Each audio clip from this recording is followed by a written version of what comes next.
Hello and welcome to Lightways at Life Astrologer with me, Anna Isabel, and I am very happy to welcome back Juliet Sharman Burke. Hello, Juliet. Hello, Anna. Thank you for inviting me. Well, it's a joy. And of course, because the Wessex Astrologer has done this marvelous job of bringing back to our attention Liz Greene's great books. It Mm. happens that there is one in which you were very much involved.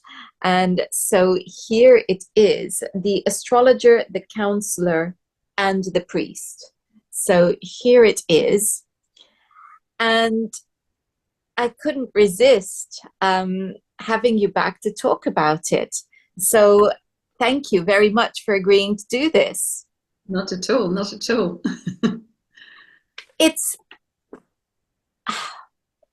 it's an odd book from the point of view that it's not like other books that are talking, about the birth chart per se.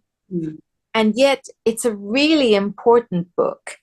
And the title, I think, is brilliant: The Astrologer, the Counselor, and the Priest. And I thought it would be good to start with a quote from Liz Greene's seminar, because this is really the transcript of some seminars that go back. And it's this quote: "The earliest role of the astrologer was that of the priest. The function of the astrologer in Babylonian times was to interpret the intentions of the gods so that the ruler and the state could be protected and aligned with the divine will." I think that is really important, that statement, because although it seems that we are light years away from that time, it actually holds true. And it's so important to reconnect with that, because it sets the scene for what you were talking about in your seminar: the importance of boundaries, the importance of having a strong ethical conduct. And we need to remember how important and delicate the work that we do is. Otherwise, we could be doing a great deal of harm. So I think that's why I thought of beginning with that quote, because everything stems from that, doesn't it? It does, yes. Yes, and I think, Liz and my seminars sort of complement each other because they're both about the actual work and how we're perceived, perhaps, by clients. Liz talked a lot about the archetype of various different gods, prophetic, the sort of the gods who are consulted as oracles, and I think that's what happens when there is this sacred space to do a birth chart and the reading, and it's really important to make sure that that's done very, very carefully. I think, again, mentioning the alembic, the work of the I've suddenly forgotten the word, the alchemist. The alchemist work had to be done in a very specific way with a very, strong alembic in order to contain the work, and it had to be just so. And I think we still need that even today. Those seminars were both conducted back in the 90s, but they're still true today.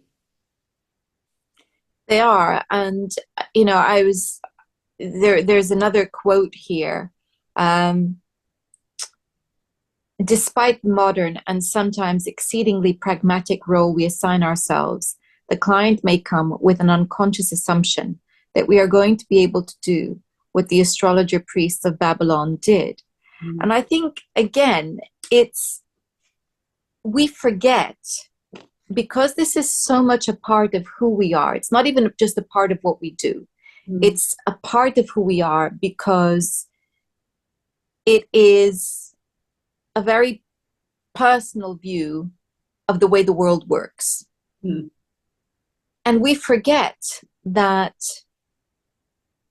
to other people, what we are doing is often in the category of magic and paranormal. And therefore, their expectations, as Liz points out in that quote, unconsciously, are really about seeking guidance from the gods. And we have to be really careful of that. Yeah, very much so. Because there is such a projection onto the astrologer, the counsellor, and of course, because of the work that the CPA does and did, it is psychological astrology. It's not mundane astrology. It isn't, we don't set ourselves up as fortune tellers. We're psychological astrologers. And that's really important. But people still come with a projection that we are going to be able to do some sort of magic, really. The divinatory side of it. They expect us to be able to tell them either what to do or what's going to happen or what they should and shouldn't do, and they get quite cross when we can't or won't do that. But I think, whether we are psychological astrologers or horary astrologers, we are subject to the same, let's call them rules of etiquette, the same professional boundaries. Yeah, absolutely. And we're equally also vulnerable to the same projections and expectations that a client might bring. And we all know the consultation chart and the horary chart, that ascendant talking about the nature of the interaction by virtue of identifying the person. And if you read William Lilly, he talks very clearly about that being a very important indicator of the client's expectations. So, it doesn't really matter what branch of astrology or what our approach to astrology is. We're all vulnerable to those expectations, and therefore the boundaries need to be very clear. And I think that as much as they need to be clear for the client, they need to be clear for us too, because otherwise we lose any humility and fall into hubris, and that's a dangerous path too. Yeah, very much so. I think that's absolutely right. It's interesting because you pointed out just before we started recording that your lecture was actually given on the 11th of February, which is the date on which we're recording this. And I think that's quite magical. So there's something here, and we're just on the eve of a full moon as well. Yeah. There's something here about needing to resurrect this at this time. So maybe the question I'm wanting to ask you, or that's emerging in my mind, is, what do you feel the relevance is of this conversation for our time? Ooh, that's an interesting question. I mean, I think I'll have to think about it for a minute, but We are in a very, very different time. I mean, obviously, we're in a very different time. I mean, Pluto was in Sagittarius at the time those seminars were being given, when perhaps things like religion and spirituality and all sorts of Sagittarian sort of issues were very much around. And now we're in a very different world. I mean, it's the world of AI. And of course, you can go on any kind of chat, GBT or whatever it is, and ask a question about astrology, and you can get a pretty good answer. You know, you can get an answer that is not completely daft. So, what is the role of the astrologer, the real astrologer? What is our role as a person talking to clients, not just chatting over chat GD, whatever it is, chat GBT, you know, and getting answers that way. I think we need to connect with people in a proper way. And I know a lot of work now is done online because obviously we can, but it's the same principle doing a session online as it is if you have somebody in your home. You know, the same principles apply. Obviously, it's, you know, a lot of the examples in the book are about how to, you know, present a room, how to have, you know, what to do when people are coming to your home, to keep it professional. But I think that it still applies even if you're doing sessions online. You know, you still need to keep the space sacred. You need to keep it private. You can't have people just barging in and out, knocking, you know, coming in and out. You know, it has to be a very sort of, and the times and the boundaries and the fees and all of those things are still just as important. And I think the human contact that we need to have is important. That is the crux of it. And it's interesting that you say, you know, very different times because, you know, that was Sagittarius, but we are still experiencing Neptune in Pisces. And we have the North Node that has just gone into Pisces. So it's not like this Jupiterian quest for meaning and understanding has left us. We are having still to make sense of it, and we still have Saturn in Pisces, despite the fact that, you know, he's going to just dip his toes into Aries for a bit this year. This is still going on, and before we fully embrace the fire and air side of things, we have unfinished business, and that unfinished business is really important because it's about what it is to be human and the human spirit. Because if we go into Aquarius and Aries having forgotten that, we're in trouble. And as much as Pluto in Aquarius has a lot to offer, let us remember that Pluto will take us to the extremes to ask us, is that what you really want? Is that what you really believe? Yeah. And so we have that technology side of it. But the other side of Aquarius is the needs to come together and to unite, which is completely the opposite of the AI dream. It's about bringing people into community together. And I think for that to happen, the reconnection with the Pisces in a less idealistic, if we can say that about Pisces, but perhaps a more clear-sighted way is important. And hopefully the North Node in Pisces will help us to mop up some of the confusion that we've been experiencing with this Neptune in Pisces, and maybe Saturn too. I know it's not his favorite place, Pisces, but we do have to sort out the difference between fantasy and reality and bring in soul back. So maybe, you know, so I think that what you're saying is so true. Yeah, I think it's about continuing to practice in the way that we perhaps have for maybe all these years, and sort of and not losing touch with that, not losing sight of it, not seeing that you can just call up a computer generated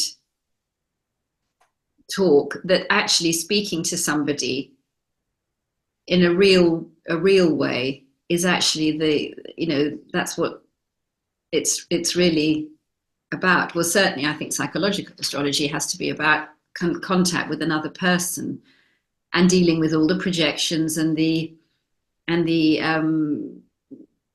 what you want to get out of the session. I think all of that is probably still very relevant, and maybe that's why it feels that it's resurrected now. These are also times of great stress. And to say that we are living in troubled times seems like a massive understatement. Fear is palpable in people. There does seem to be a kind of hope returning, but fear is a huge part of daily life for many people at the moment. And human contact is what's comforting in such times. It's talking things through with somebody. That's the value. And I think whether it's doing, this computer chat that you can go to, I think for depression on the NHS, where it's just the computer replying to you. Yeah. Well, I mean, you know what it's like when you have a problem and you go on a website and you're given the little computer, the chat box with how often do you feel like screaming because you want to speak to a human being? Exactly. and so there is, we cannot. I guess what you and I are really saying is human beings cannot be replaced by technology, because however slick, however smooth, there is no consciousness there. Or conscience. And the sacred thing about the interaction between two human beings is empathy. That I am human, you are human. We have an idea of what it's like to feel pain, to feel afraid, to feel alone, to feel despair. We have an idea of what that's like. And we want somebody who has an idea of what that's like when we're going through those times, and who has a clearer head than we have in that moment to help us navigate through it. So I think that's it's vital, really. Yes, it is. And I think that's what, in a way, that's what we're struggling with, is trying to keep hold of our humanity in the face of all the madness in the world. It makes me think of Dickens, who wrote Tale of Two Cities about the French Revolution, which was the time when Pluto was in Aquarius. And he said, it's the best of times, it's the worst of times. That's how he started his, that's the start of the novel. And it really feels like that, actually. It feels that it's the best of times in some ways, and it's the worst of times in others. And what we're trying often to do is to hold those two opposites together rather than splitting, which of course is is a very common defense, isn't it? It's all, everything is awful or everything is wonderful, but actually it's both the best and the worst. But it's right, they're both together, they're both on the same page, on the same bench, side by side, not one on this end of this seesaw and this on the other side. You know, we shouldn't be doing this. We should be trying to stay in the middle. And I think that's, you know, you could, I mean, I was having a long conversation with somebody who said, look, you can create counselors, AI counselors, by feeding in all this information. And then when the client asks certain questions, they will be able to, with a face and you know, looking like a human, they will be able to answer from their experience. But we don't know what that person is, and they're saying, oh, but it's cheap, you know, everybody can have counselling for nothing because it's just, you know, you can just sign up to, and you're thinking, that's not the point. It's, you know, you want somebody who's actually there for you in the flesh, not a robot who's answering your questions, maybe quite sensibly even. You know, what's missing is heart. And as human beings, most of us are very good at sensing whether there's heart or not. So you and I know when we're talking to someone who is being false. For the most part, we're really good at detecting who is being false and being friendly, but not really present or not really interested, and somebody who is really there and connecting with us. And it strikes me that however good the robot is, it doesn't have the energy field around the heart that we all have. And yes, as everything that is presented that is cheap for those who can't afford better, they are getting substandard. And what's the word I want? Substitutions. And so they will get some help. And that's wonderful. But it's not enough. Because that's what they're already getting. You know, when they go to a doctor and they get a 10-minute consultation with a human being who is harried, etc. Well, yes, you might as well put a robot in there, but that's not going to improve the situation. It's still void of care. And that's a big thing. And it, you know, you brought up Dickens, and we're back to Aquarius again, because he was an Aquarius, and these are Aquarian themes in a sense that we're discussing whilst the sun is in Aquarius on a full moon. Yes, it's interesting, isn't it? On a full moon. And really, if we think about that symbolism of this full moon, Aquarius versus Leo, and what are we talking about? The individual versus the collective. and the need for heart, because Aquarius at its best has Leo's heart within it, driving it. In the same way that Leo at its best is serving others and not just the self. So it's exactly this polarity that is coming up, and it's certainly not what I expected to be talking about. Which is you go back to what you were expecting to talk about. Well, no, because I think that this is of the moment, and I asked you what you felt was the relevance of this issue in our time, and it purely occurred to me to ask the question because there must be some significance as to why we end up having this discussion on the anniversary of the first time that you gave this talk. I think that's extraordinary.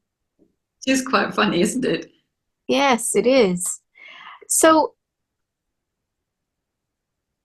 in your practice as an astrologer, I think maybe I'd like to go back to the title, the astrologer, the counselor, and the priest. I love that title. And it would be good maybe to get a sense of what led to choosing this title. Well, I have to give the credit to Liz. She chose the title because I think for her seminar, I mean, in those days when we were doing the CPA seminars, we used to have sort of themes, and we would try and choose seminars that would fit in with themes with all the other seminars in the term. And I'd done a very practical sort of, seminar about how to set up your practice, the kind of interactions that happen with clients, some techniques of listening, and all sorts of things like that. And Liz took her seminar to another level with the really talking about the priestly aspect of it, with all the various gods behind the oracles. The masculine gods and the feminine gods behind the different ways of approaching divination. So I think that title is Liz, and that was the collective title so that became the collective title for the book.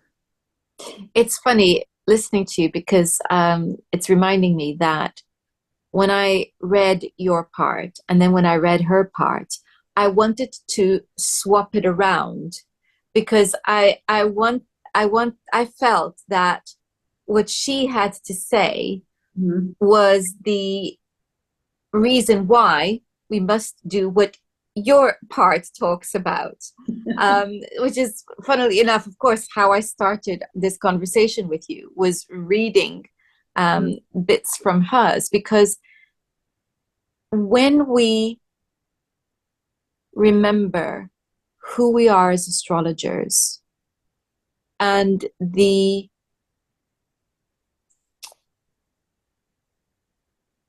history behind what we do, the roots of our art, I guess is what I'm saying, is the roots of our art. It brings us into the sanctity and the importance of the work of being a counselor and what that means in our time as much as in the times of those ancient astrologer priests, because of, exactly as you said, the projections that are placed upon us. And so then what you have to say becomes clearly an important path for us to consider. And I think that is why I felt like I wanted to swap it round. Yeah, that's an interesting point, actually. Read Liz's first. I felt that was the case. And maybe the next question I'd like to ask you is, you wrote or you spoke in great detail about very practical things about the practice, etc. But then you started to talk also about the magical part, which is the energy, the dynamic that exists between the astrologer stroke counselor and the client. And being both an astrologer and a therapist myself, I could really recognize what you were talking about. So maybe it might be nice to get a sense from you as to, from that side of things, what is it that you feel is most important to you when you're working? That's an interesting question too. Well, I think that meeting the client where they are and being with the client where they are and doing whatever that client needs at that time, trying to find, not one size fits all. Every reading, when you learn, everybody says, okay, you have the big three, sun, moon, ascendant, and then you have to go to this thing, and then you have to, everything goes out of the window when your client walks through the door. All your, how to, and you just meet the person. And sometimes it's a long time before you even get to look at the chart.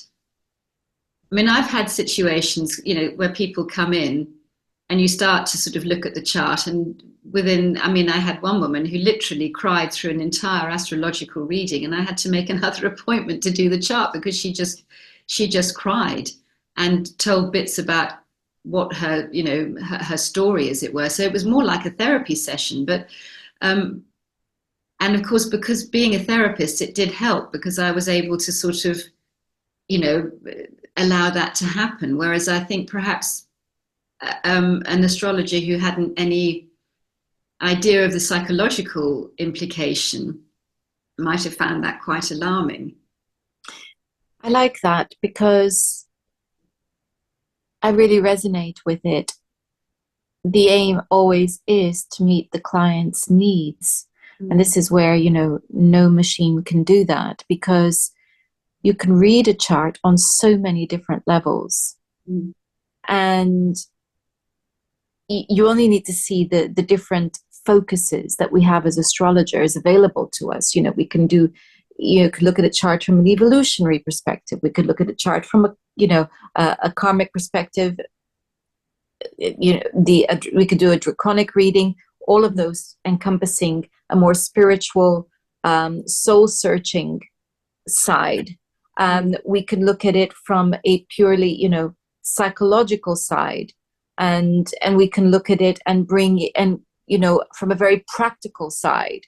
Going through a Saturn transit right now, going through this, I just want to get a little bit of insight and know what to do. There's so many, and it's the client who determines what it is, how it is that we're going to be looking at this chart today.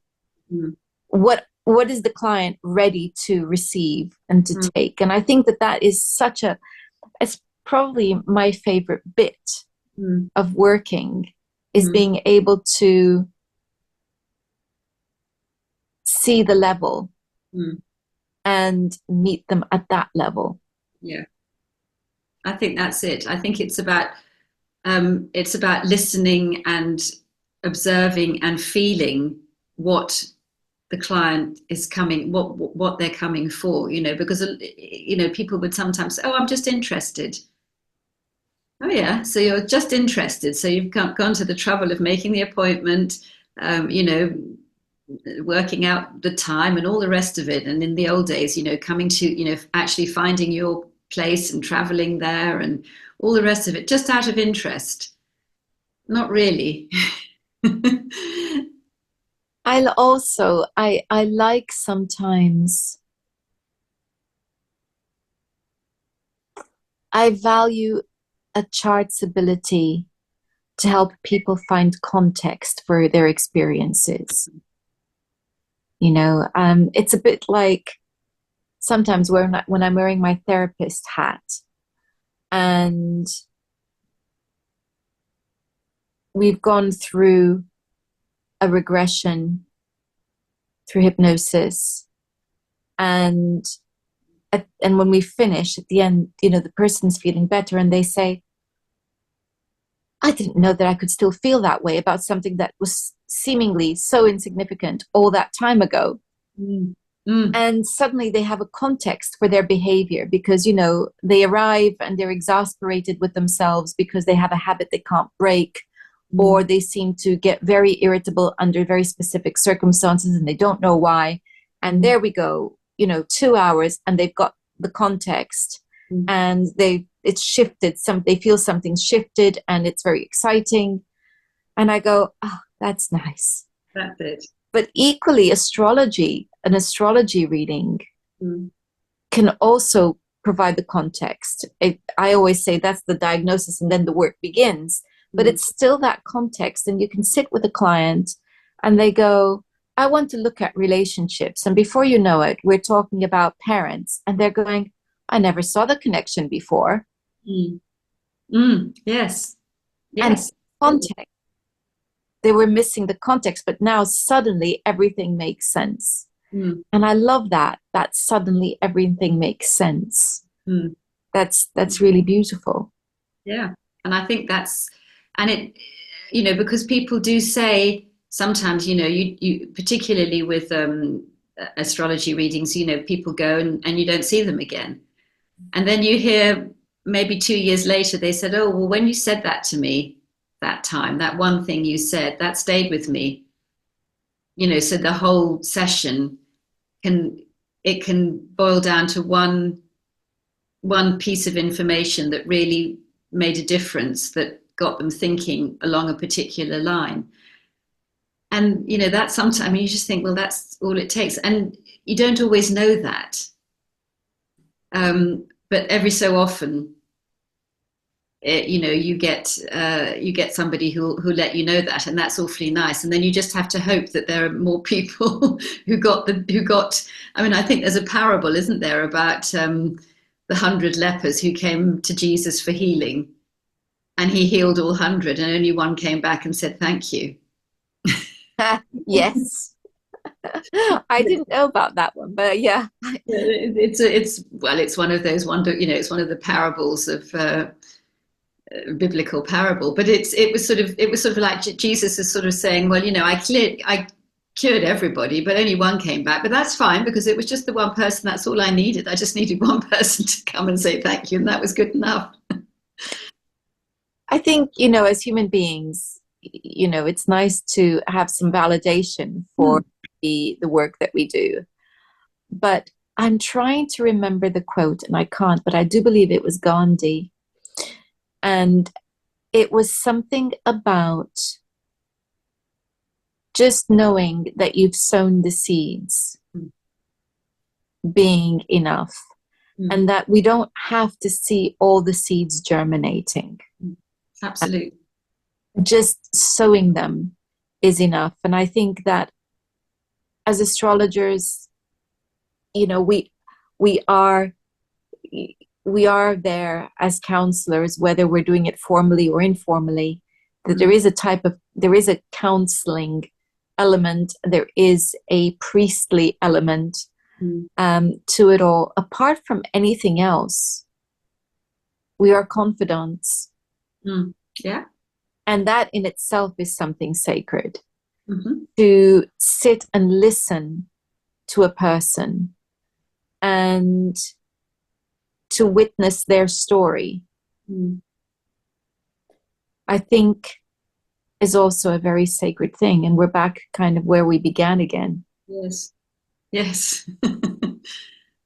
So I want to say thank you, Juliet, for this marvelous book that you have taken part in, you and Liz Greene both. So I want to say thank you to both of you, really. The Astrologer, the Counsellor, and the Priest, a link to which will be in the description box. And I want to thank you and ask you what people do if they want to find you. Oh, okay. Well, they can find me on the CPA website, which is cpalondon.com. And there's an email address there, juliet@cpalondon.com. Marvelous. I'll make sure there's a link there for you too. Okay. Well, thank you very much for having me. It's been a pleasure talking with you. It's always a delight talking to you. Thank you. Okay. Thank you all for watching. Next time, we're looking at the zodiac and super sensors. And I also am reminding you that in the description box, there is a link to my Substack. Some whimsical stories about me and my dog Teddy, astrology, plus some bits about my relationship with plants. Until next time, goodbye.